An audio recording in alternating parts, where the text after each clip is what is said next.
Thanksgiving Day disaster. The moment Grandma spoke the truth. At Thanksgiving dinner, the family never recovered. The moment Grandma spoke the truth, and the family never recovered, centers on a long-buried family secret that Grandma has held for decades, one she never intended to reveal. But at Thanksgiving dinner, after watching her children and grandchildren tear each other down over petty rivalries and old grudges, something inside her snaps. She stands, clears her throat, and finally tells the truth about the real reason the family fell apart years ago, the betrayal no one knew about, the sacrifice she made, or the hidden injustice she protected someone from. Her revelation, raw, honest, and devastating, rips through the room like a cold wind. Some people break down, some storm out, some deny everything. The turkey grows cold while tempers heat up.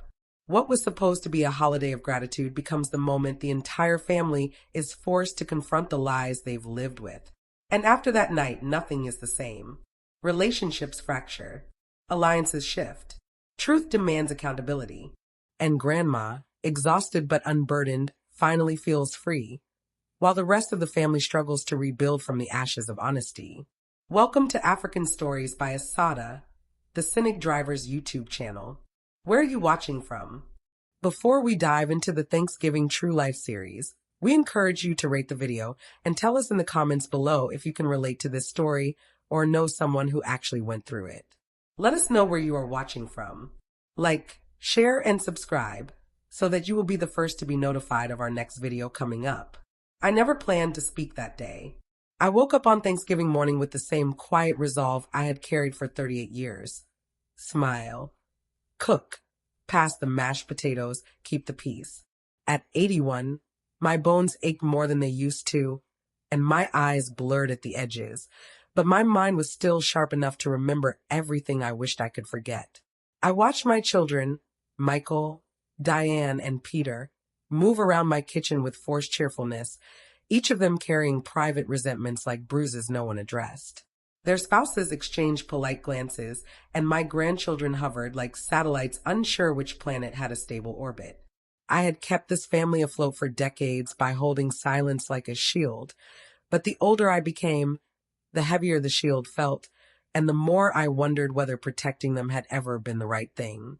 As I stirred the gravy, I heard their whispers, arguments about old wounds, inheritance speculations, accusations wrapped in niceties. They blamed each other for the fractures, never once imagining that the origin of their pain sat peeling sweet potatoes at the head of the table, praying that today wouldn't be the day truth demanded to be told. The tension began its usual simmer around noon, like it always did. Michael criticized Diane's stuffing. She accused him of never helping. Peter made a joke that cut too deeply.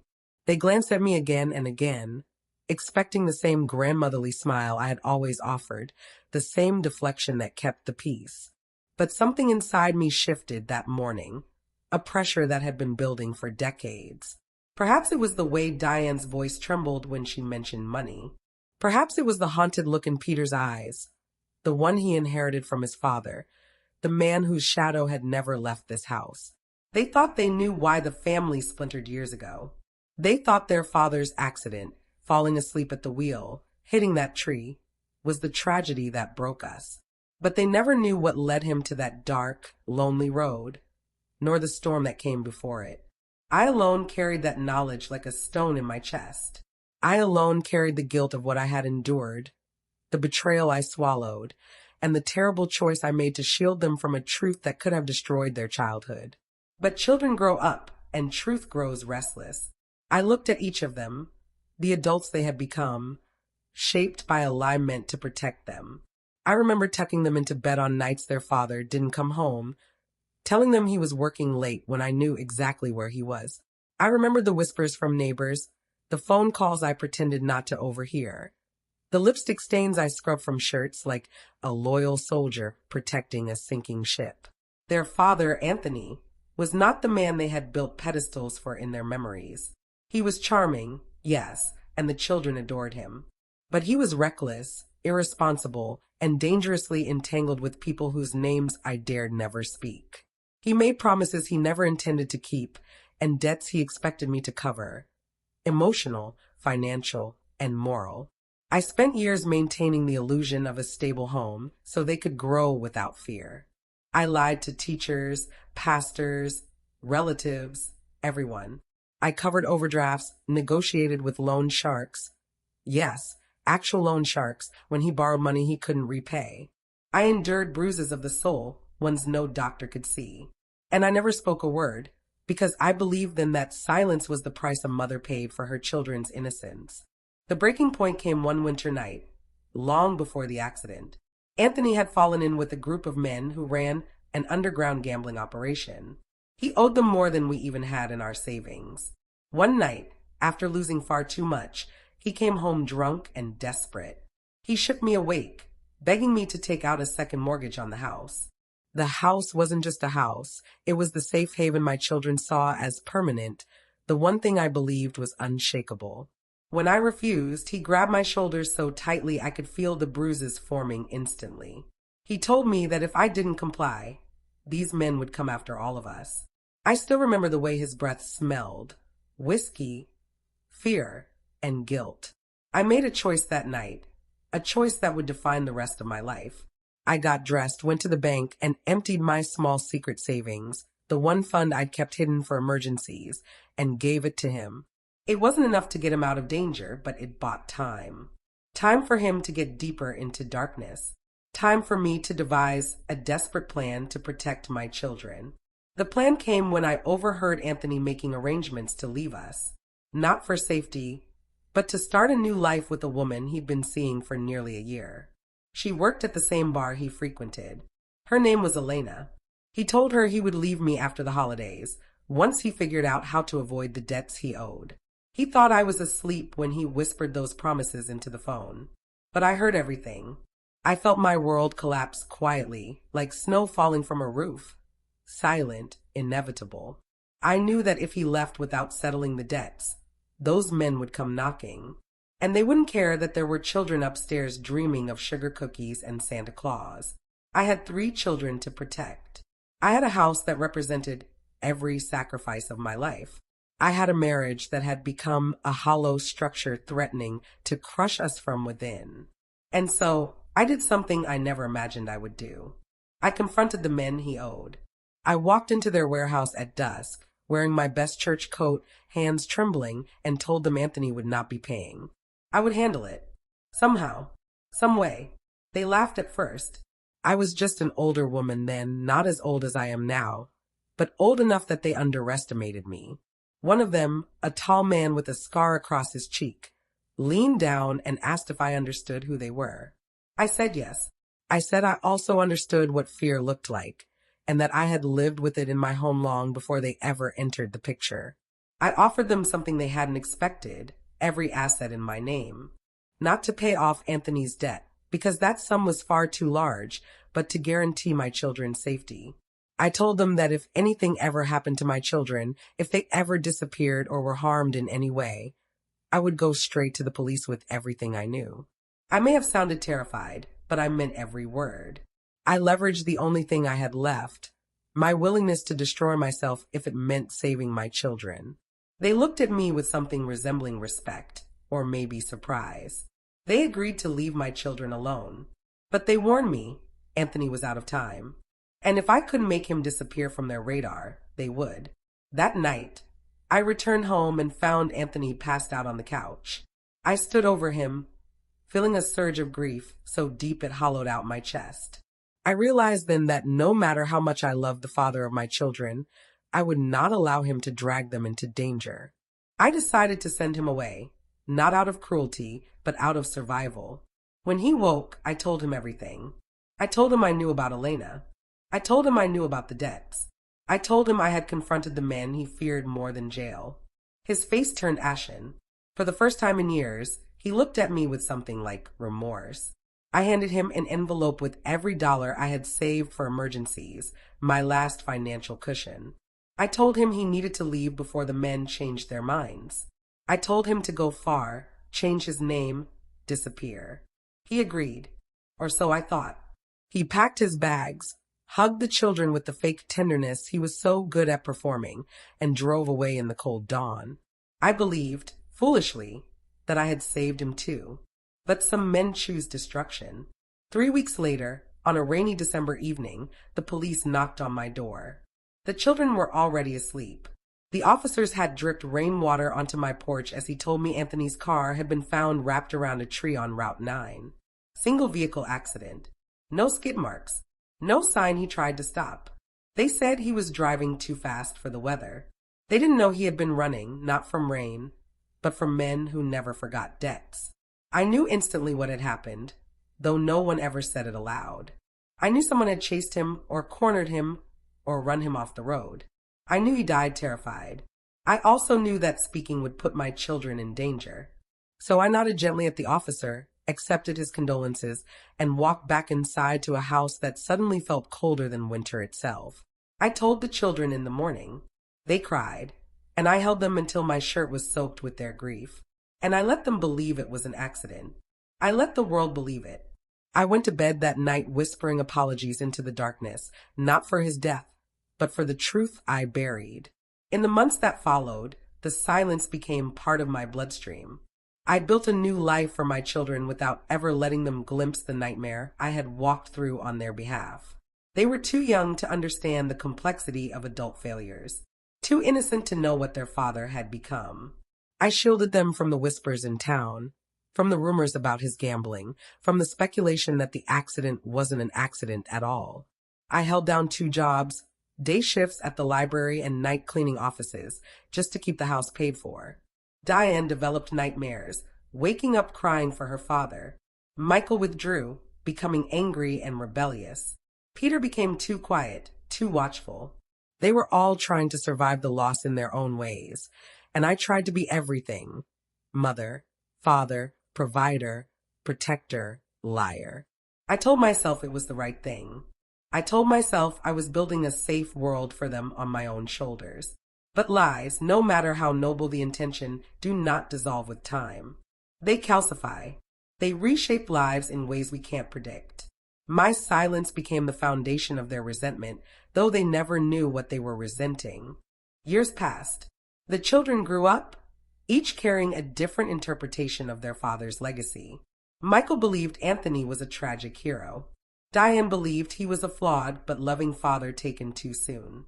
Peter believed silence meant something shameful. They projected their pain onto each other, sparring over interpretations of a man none of them fully knew. Meanwhile, I continued to carry the truth alone. I aged faster than I should have. Secrets do that. They turn bones brittle, hearts heavy, and nights sleepless. I tried to redirect their blame toward me if it meant they wouldn't turn on each other. But siblings are complicated. They find fault where there is silence, and they often misinterpret love as control. They accused me of hiding things, and though they were right, I could never admit it. Not then. Not while the men Anthony owed were still alive. Not while speaking out would put them at risk, even as adults. So I endured their anger with quiet dignity. I allowed myself to become the villain in their narratives, if it meant keeping them alive. They never once imagined that the fractures they blamed on personality differences had been engineered by circumstances I never revealed. When my grandchildren were born, I thought the truth might finally lose its power. The next generation brought laughter into the house again. Thanksgiving dinners became larger, noisier, filled with new love and old tensions. Yet even then, the rift among my children deepened. They fought over small things: inheritance concerns, parenting styles, old wounds that never healed. They weaponized their different memories of their father to attack each other. I watched them with aching sorrow, realizing that the lie I told to protect their innocence had evolved into a beast that devoured their unity. Still, I couldn't speak. Even after the men Anthony O died or disappeared, even after decades passed, I couldn't bear to shatter the version of their father they clung to. I feared that revealing the truth would destroy whatever fragile structure held them together. But time has a cruel way of forcing decisions. The older I became, the more I understood I would not leave this world without reckoning. And the truth, like a storm gathering over years, felt ready to erupt, no matter how hard I pressed my hands against the sky. This Thanksgiving, I woke with a foreboding I could not explain, as though fate had chosen today. Dinner began as usual. Turkey carved. Cranberry sauce passed. Small talk masking deeper tensions. Diane made a remark about Michael's financial decisions. Michael snapped back. Peter intervened only to make things worse. Their spouses shifted uncomfortably. The grandchildren stared at their plates.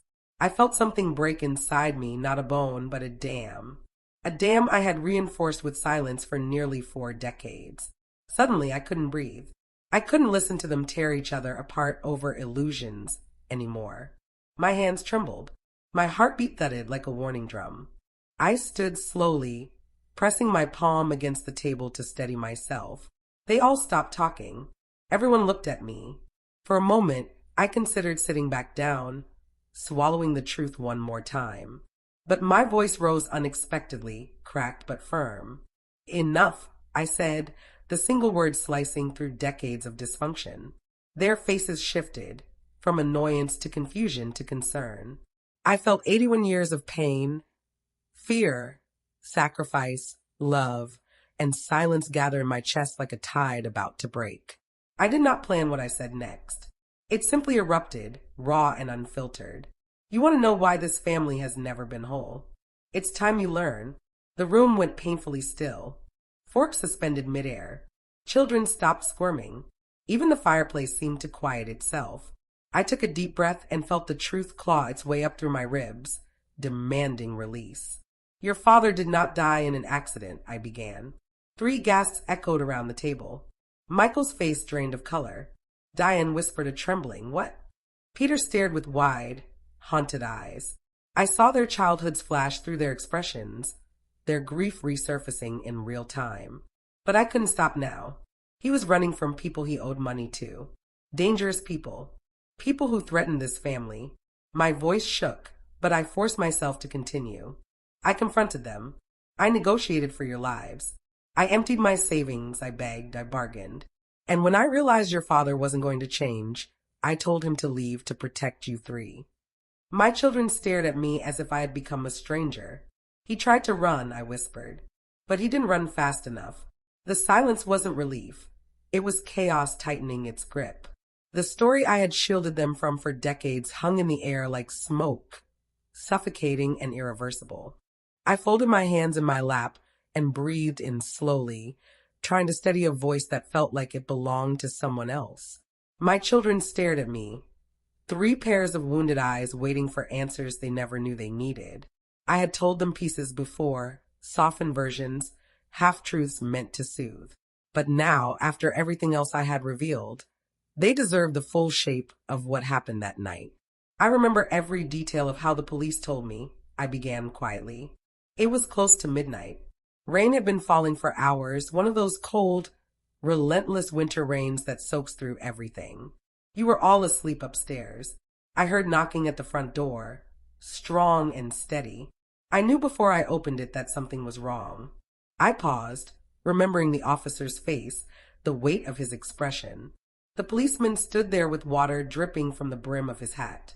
He didn't rush. He didn't waste words. He said your father's car had been found on Route 9, off a curve known to be dangerous in storms. The road was slick, visibility poor. He said the car had gone off the pavement and into a tree, hard enough that the front end folded in on itself. Diane covered her mouth. Peter looked down at the floor. I asked if he suffered, I whispered. The officer hesitated. That told me everything. He said there were no skid marks, no attempt to brake. It was as if he drove straight into it. Maybe he lost control, or maybe he was too desperate, too scared, too overwhelmed. I don't know. The officer didn't know either. Or maybe he chose not to say. I clasped my hands tighter. I thanked him. I signed the papers. I shut the door and stood there in the dark hallway, listening to the rain hitting the windows. I remember thinking the house suddenly felt too big, too quiet, as if the world had shifted its weight. I had to decide how to tell you 3 without destroying your sense of safety. You were children, you needed comfort, not a storm. Michael wiped his eyes. He didn't speak. So I told you what the officer told me, I said. But I softened it. I couldn't bear the thought of you lying awake at night imagining twisted metal and flashing lights. I didn't want you to picture the loneliness of that road. I didn't want you to imagine the fear your father must have felt. So I carried that alone. A trembling breath escaped me. Every time you asked whether he felt pain, whether it was quick, whether he was thinking of you, I told you what I hoped was true. That he didn't suffer. That he loved you. That he wasn't scared. I said those things because that's what children need to hear. And even now, even after everything, I pray some of it was true. My voice cracked as I finished. His death was many things, tragic, complicated, preventable. But it was still a loss. And the last kindness I had to give you back then was the gentlest version of that night. Now you know the rest, the real shape of the storm I kept you from. Michael slammed his fist onto the table. You're lying, he said through clenched teeth. He had always idolized his father more than the others. Diane began to cry silently, covering her mouth with both hands. Peter looked at me with a mix of horror and betrayal. Their spouses stared in stunned disbelief, unsure whether to comfort or recoil. I felt their judgment like daggers. But the truth had been released. There was no retrieving it.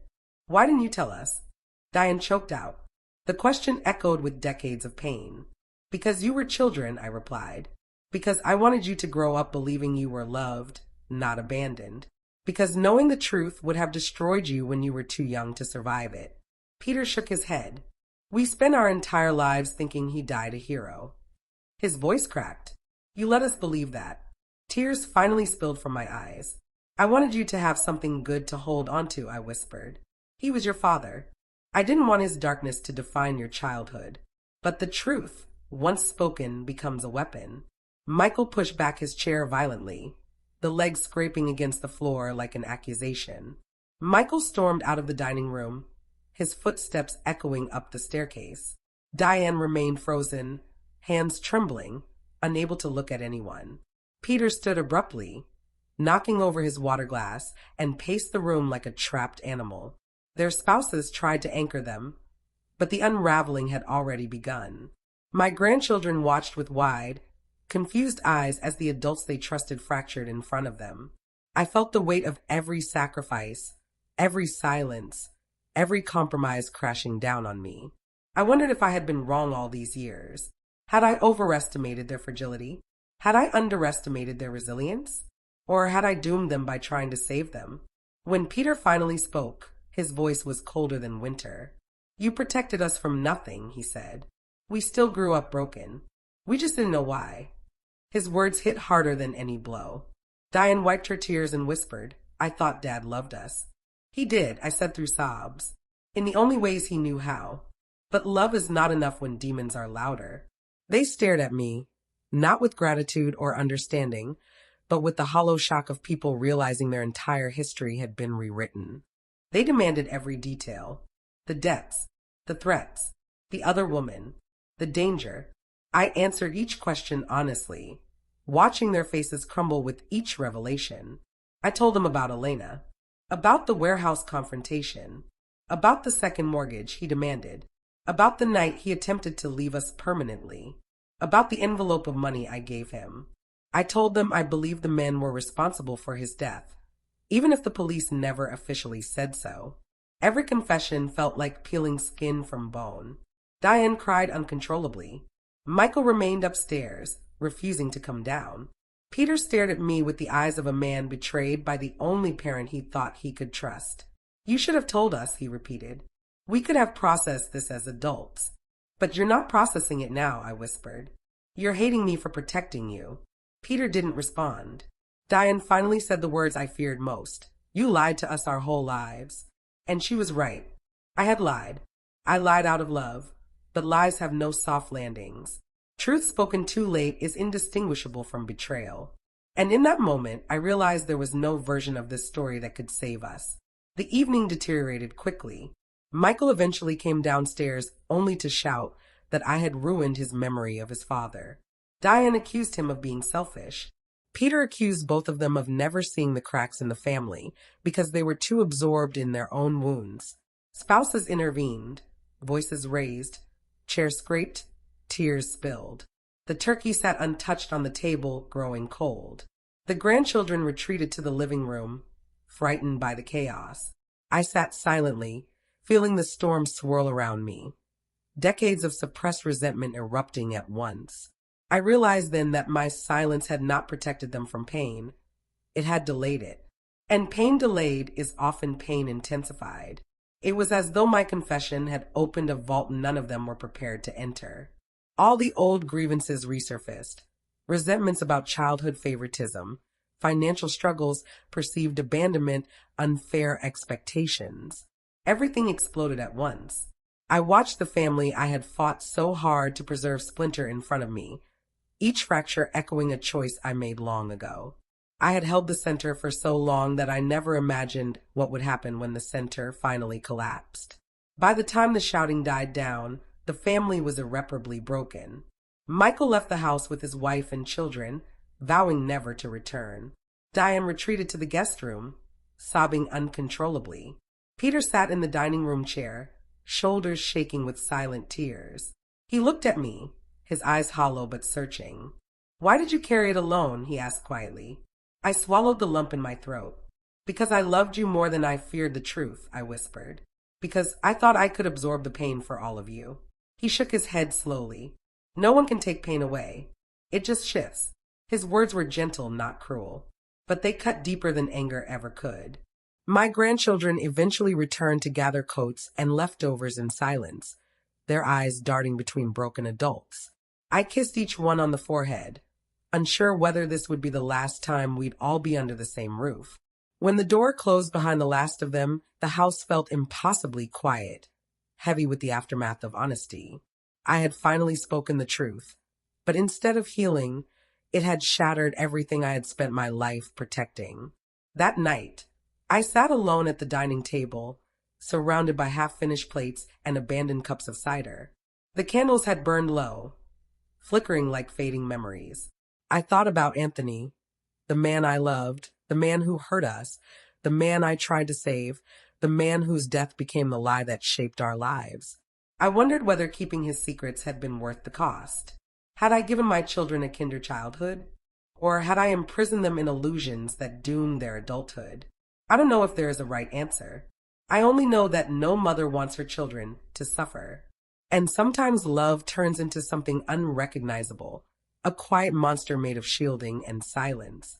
I thought about the danger I endured, the warehouse, the threats, the sleepless nights listening for footsteps outside. I thought about all the birthdays I celebrated alone, all the nights I cried into pillows so the children wouldn't hear. I had lived my entire life holding everything together with trembling hands, and speaking the truth felt like letting go. But once you let go, you can't decide how things fall. That night, I realized the truth had not set us free. It had set us adrift. I don't know what the future holds for this family. Perhaps time will sand down the edges of today's wounds. Perhaps my children will one day understand that I acted out of love, even if imperfectly. Or perhaps this Thanksgiving will remain the day everything fell apart permanently. Families are fragile things. They break from silence, from secrets, from truths told too late. As I sit here now, I wonder whether I should have spoken sooner or remained silent forever. But I am too old for regrets that stretch backward endlessly. I spoke because the weight became unbearable. I spoke because I wanted to leave this world honest, even if it meant leaving it alone. And yet, a small part of me hopes that someday, long after the sting fades, they will remember that every sacrifice I made, every lie, every sleepless night, every impossible choice was for them. Not to deceive them, but to protect them in the only way I knew how. This Thanksgiving, the truth finally found its voice, and the family, unprepared, fractured beneath it. Perhaps one day they will rebuild, perhaps not. But at least now, for the first time in 38 years, the story belongs to all of us, no longer just to me. Quick reflection. Grandma's confession forces us to confront a difficult truth about love. Sometimes the very acts meant to protect a family can end up reshaping it in ways no one intended. For decades, she believed silence was a shield, a way to preserve her children's innocence, dignity, and stability. But silence, even when rooted in love, can become a prison that traps entire generations inside an incomplete story. Her revelation didn't break the family because she was malicious. It broke them because they had built their lives on an illusion, and illusions shatter sharply. What Grandma carried was not just a secret, but a lifetime of fear, sacrifice, and emotional labor done alone. Her story reminds us that parents often suffer invisibly, absorbing blow after blow so their children won't have to. And yet, even the strongest heart has limits. Her truth came too late for healing, but not too late for honesty. In the end, this tale reflects the painful complexity of family love, how it can wound as deeply as it protects, and how the truth, once spoken, is both a reckoning and a release. Moral lessons. 1. Silence can protect, but it can also destroy. Keeping painful truths hidden may spare loved ones in the moment, but long-term secrecy often builds emotional fault lines that inevitably rupture. Transparency, even when difficult, allows families to heal rather than fracture. 2. Love without boundaries becomes sacrifice without balance. Grandma's devotion drove her to carry burdens alone. True love requires honesty, shared responsibility, and the courage to seek help instead of becoming the sole protector at one's own expense. 3.